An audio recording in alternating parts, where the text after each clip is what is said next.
What's up, everybody? What do these three bosses have in common? These are non-optional bosses that you will fight very early on in the game and are kind of a skill check.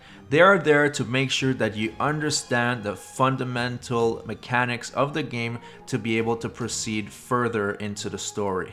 They are basically gatekeepers, and usually people have no problems with them.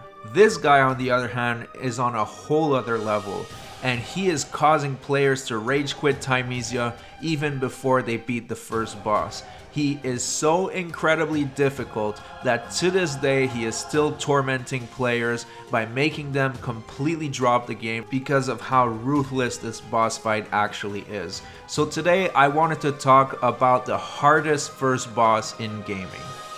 But before we get into that, make sure to subscribe to the channel and turn on all notifications, that way you will never miss another video. So what makes this boss fight so difficult and so enraging that people are willing to completely drop the game and just forget this even happened? Well, first of all, Odur is very fast and unrelenting. He will rarely give you a chance to heal and is constantly on the offensive. Now, at this point of the game, keep in mind this is literally the first boss at the end of the first level, so players aren't very familiar with the mechanics yet. And in this game, dodging is more efficient most of the time. But with Odur, you have to completely flip that, because if you dodge, he will always delay a kick, and that way he will punish you for trying to escape him. And that's why this fight is completely brutal. Honestly, when I first fought him, it took me about 40 tries. It was incredibly difficult, and it's only with one special strategy that I was able to beat him. Since it's very early on in the game, you will only have 4 Estus Flask, and the littlest mistake you do, he will punish you. So those will go down very quick. And if you manage to get him down to 0 health, tooth and nail, you will have a nasty surprise. It turns out that this asshole has a second phase. When phase 2 starts, he will start creating a lot of distance, teleporting around, using critical attacks that makes the whole experience even more traumatizing.